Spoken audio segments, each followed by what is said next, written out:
All right, and we are live. Hello, everyone, and welcome to another live session of the GrowVeg Challenge. We have here with us today, we have Stanley Amarachi, and we have Oluwaseun Olufoye. Thank you for joining us and sharing your insights with us this evening. I'll give them the opportunity to introduce themselves. I'm Chineke, social media manager for Leverage Seeds Limited. Um, Mr. Amarachi, please kindly introduce yourself to our audience. Good evening. Good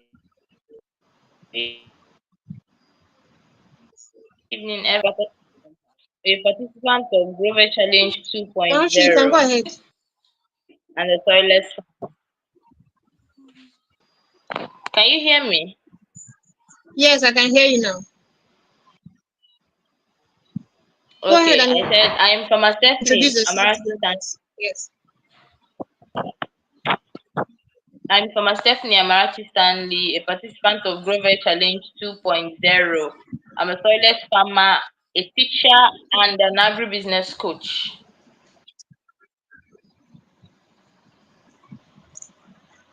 Thank you so much. Thank you. All right, Miss Olasheun, you can go ahead to introduce yourself. Hello, hello, good evening, everyone. My name is Farmer Oluwaseun Lufoye Olowojoba. I'm a poultry farmer and also a vegetable farmer from Ekiti State. Thank you for joining the live session and thank you for the opportunity to share your experience with other participants and also with those who are planning to register for GrowVeg Challenge 3.0. So, Michelle, can you tell us what motivated you to join the GrowVeg Challenge 3.0, 2.0 rather, and how has your experience so far been? Thank you very much. And I came across a post made by Dr. Abidemi and about tomato. I saw the yield of that tomato before. I have been looking for a means to I have been looking for a means to increase my yield in tomato, in vegetable planting generally. So I've been attending training and the training hasn't met, none of the training meets my expectations anyway. So when I saw the post made by Dr. Abidemi, I look at it, I said, this is what I want. I have to scroll down, look at some of the posts he made. Then I came across one of the posts about GrowVeg Challenge 2.0. At first, I was skeptical about it because, like I said, I've been attending training and they haven't met my expectations. So, but when I scroll down and I see some of the work that he posted, and I said, this is what I'm looking for. So that was what really motivated me. And the experience so far, to be candid, like I said I registered because, oh, Jesus Christ. This is so.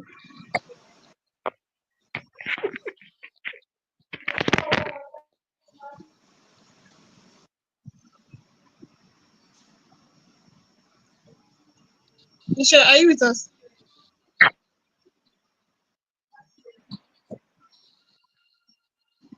Okay, I think she's having network glitch. Um,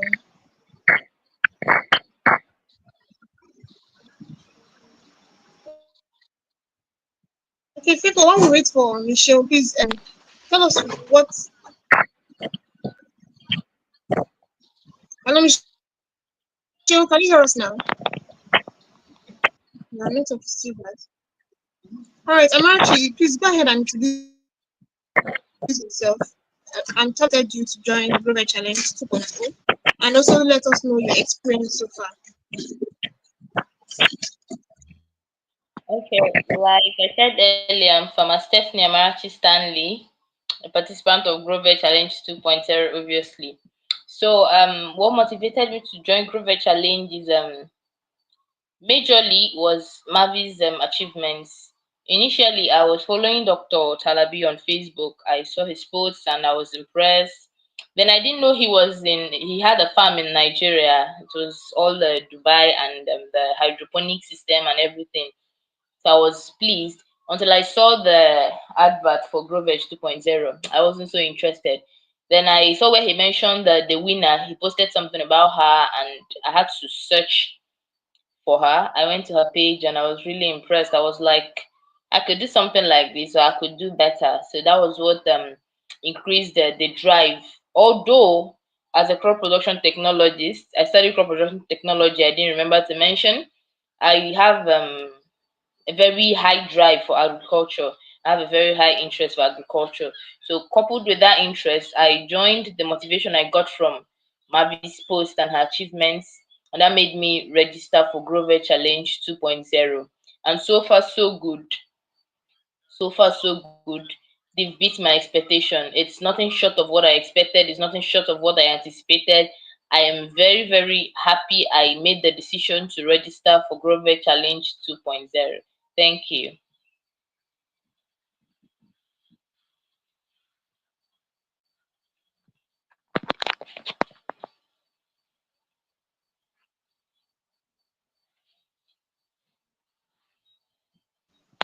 Thank you. Thank you so much. I'm sure you also participated in practical sessions during the GrowVeg Challenge training. So, how have the practical sessions improved your understanding of vegetable farming generally? Well, like I said earlier, the the practice the Grover challenge is nothing short of what I expected. They've been giving us back to back to back to back. So the practical session is just I will call it self-explanatory because sometimes I might not even be available when the classes are going on or when the videos come up or everything or when the demonstration is ongoing. But when I come back, I play these videos, I follow the process. It's as easy as ABC. Sincerely, it's easier than what I thought. It's easier than what I envisaged. It's easier than what a lot of youth think agricultural practicals are all about. So it's wonderful. The practical sessions are just superb. They're just good. Uh, we are happy to hear that, and we also hope that all the practical sessions would also be put into practice as well. Some sessions we had, there would have been at least one that stood out for you. So, can you walk us through the practical session that stood out for you and why? Okay. I've always wanted to, as someone who studied crop protection, nutrient application is an essential part of whatever I study. Nutrient application, soil preparation, and every other aspect of it. So when I saw there's this particular video on the soil preparation after the tilling and the laying of the weed mat or the mulching film, according to the one you want to use. You make the holes, then you add the poultry manure, you drench with fungicides, with nematicides, apply your fungicides and your pesticides. So initially, I used to think that if you apply your cured manure, you leave it there for a while before you put any other thing on the soil. But with that particular practical session where the manure was applied, I saw that the manure was applied same time, like after applying the manure, every other thing that was supposed to be added to the soil was added without waiting for days or weeks or anything, without waiting for rain to fall. Just put everything one after the other, and I really loved the fact that I was able to experience that because the thing we do initially, aside the substrate farming where we dissolve our nutrients in water, most of the most of the practicals we carry out on soil using poultry manure. We apply the poultry manure, whether cured or not cured. We apply it, leave it for a while. Then we'll come back, apply this one, and apply another one. Then also the pesticides you put in the soil. Sometimes we only spray it on the leaves.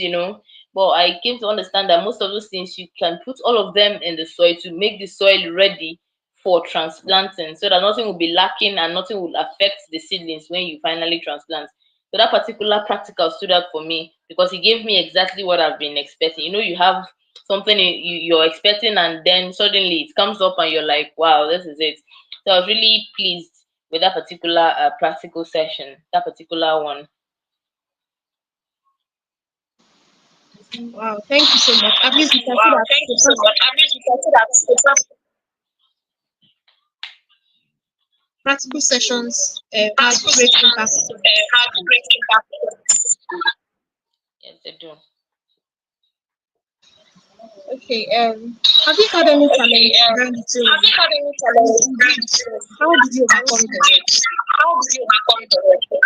I've had a lot of challenges, 1,001 challenges, 1,001 challenges. But in all, I'm happy I'm still here. So, where I am carrying out my practical is in my school, the school I graduated from, a school at Federal Polytechnic, Makete, Owerri, Imo State.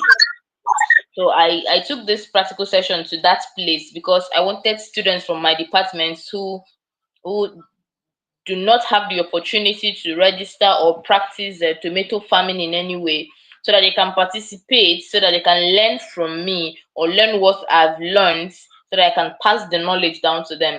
So I took it to the department and I was given an area of land. So these students, they joined me to do these things. Then one particular day I wasn't present. I told the students, because the intensity of the sun in Imo State is something else. And because I don't live on site, sometimes they do the morning watering since they go for lectures. They do it in the morning, then later in the day I'll come down. So that particular day, someone did around 7. So I asked the student to do hers around 10, another one.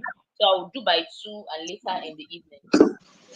Because we use mosquito nets to cover our nursery to protect it from the sunlight, she finished watering these plants and she left the net open, and these plants withered.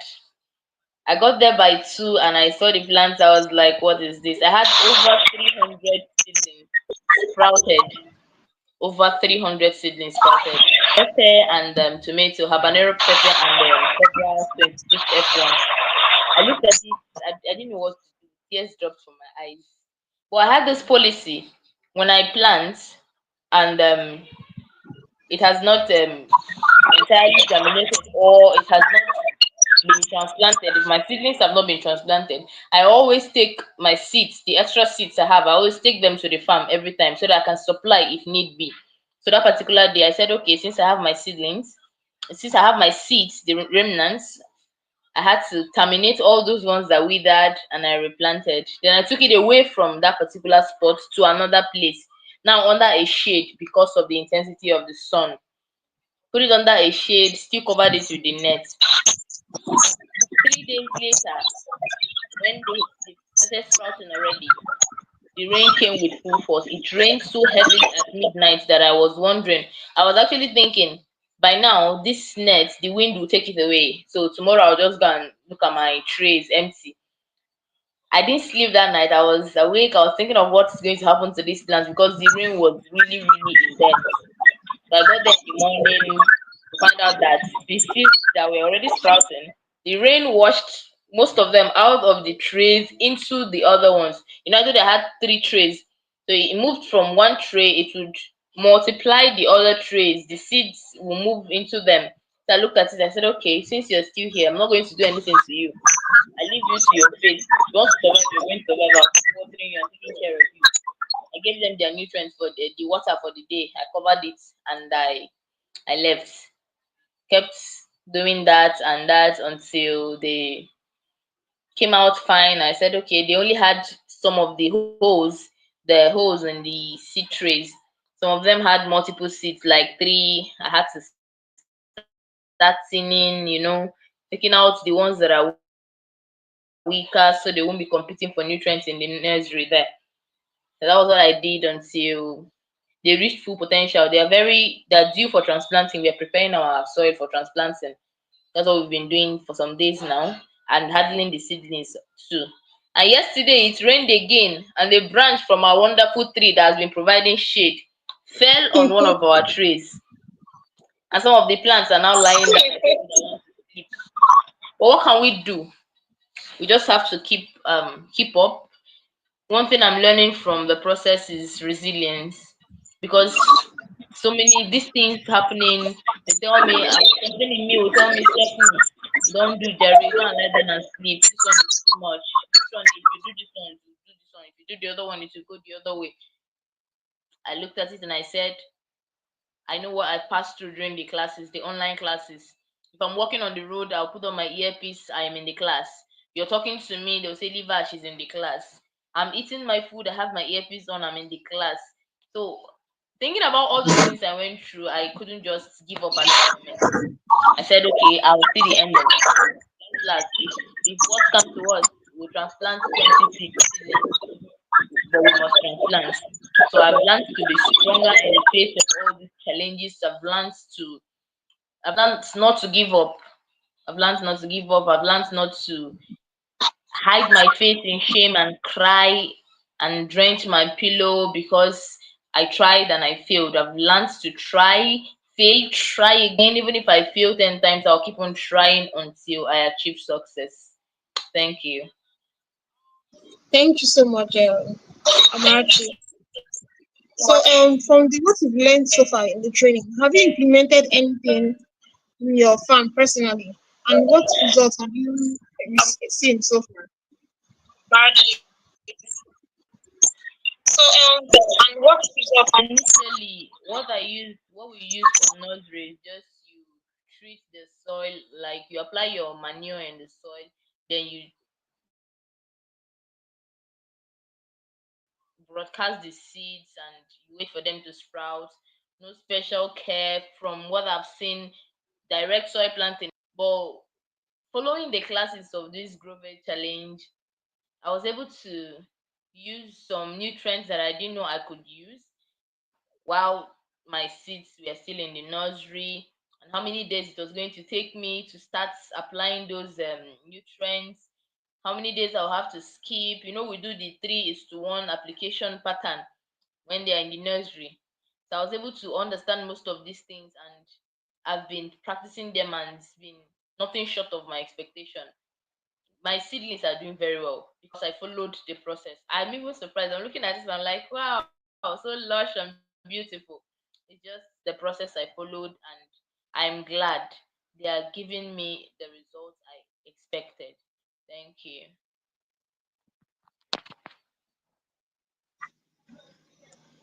Thank you so much. We appreciate the fact that at least you're sharing all these testimonies with us. Even those who are yet to register for the GrowVeg Challenge 3.0, you can hear directly from one of our participants, and it should encourage you on what you should expect and more.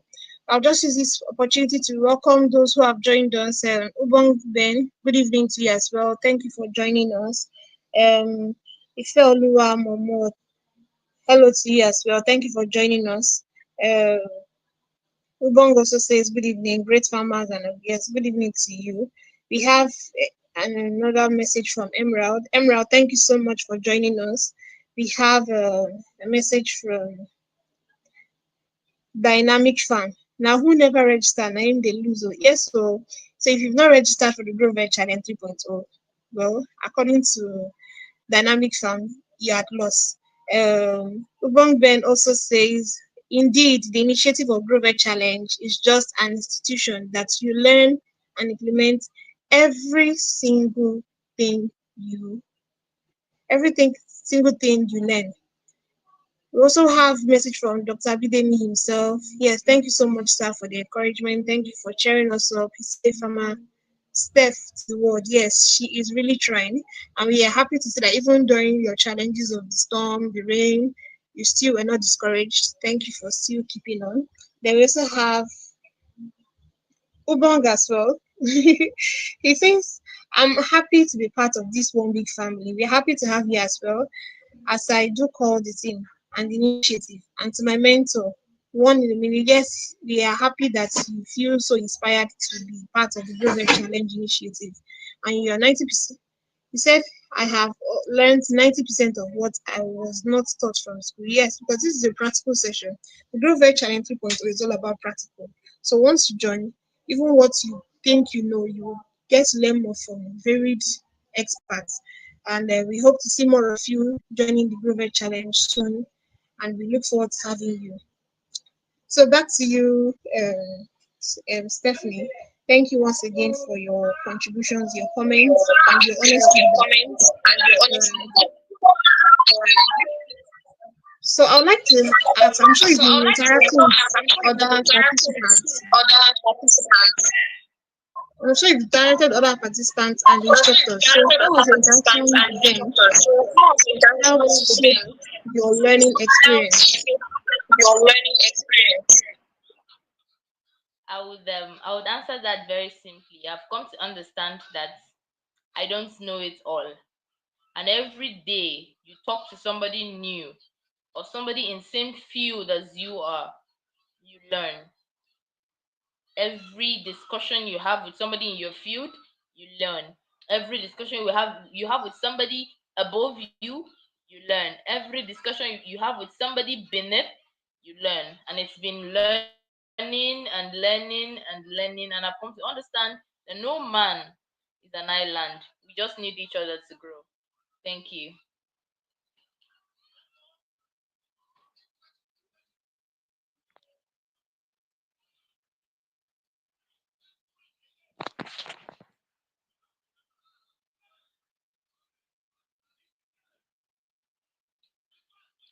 Yeah, I can't hear you.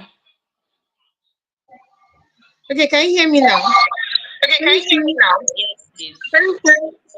Um, so thank you for your feedback, and I'm sure those who are joining us this evening can learn from Senior Stephanie, and I'm sure we all would also see that we cannot only learn from instructors, we can also learn from participants as well. Okay. So I would like to ask, if you were given a fund to start up a business, how would you structure your vegetable farm business based on what you've learned so far from the GrowVeg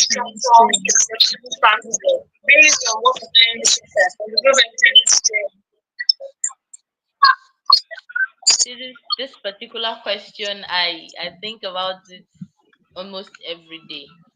Hmm. My biggest interest in vegetable farming, bringing youth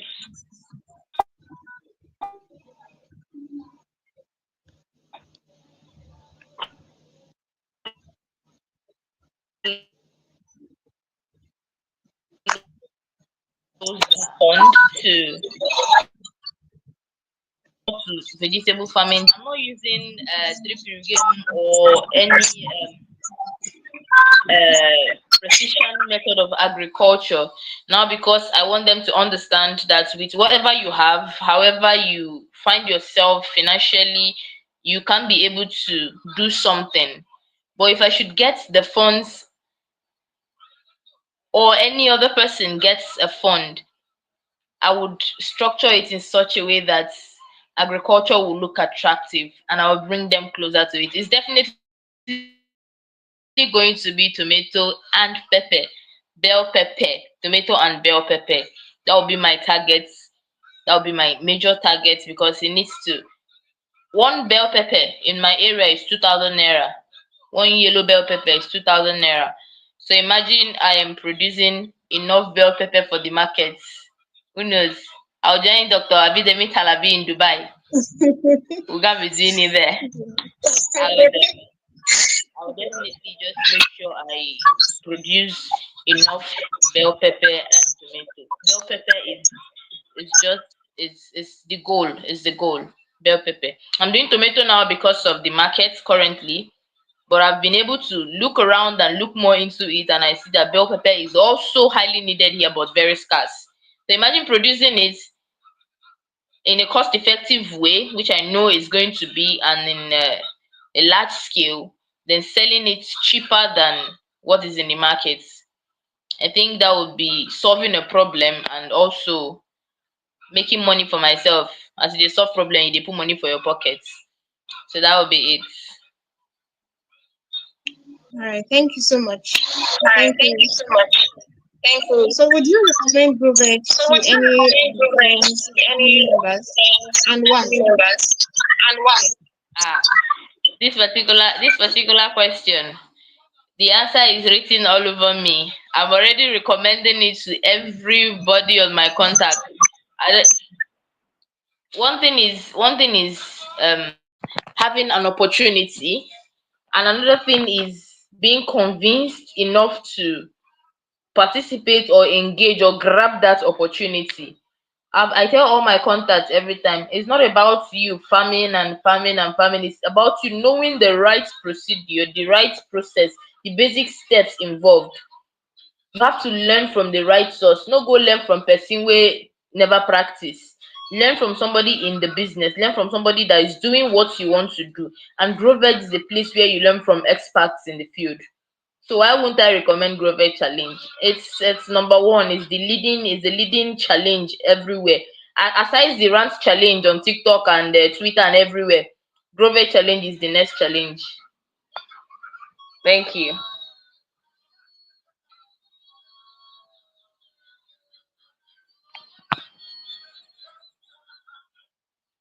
I can't hear you, Naya.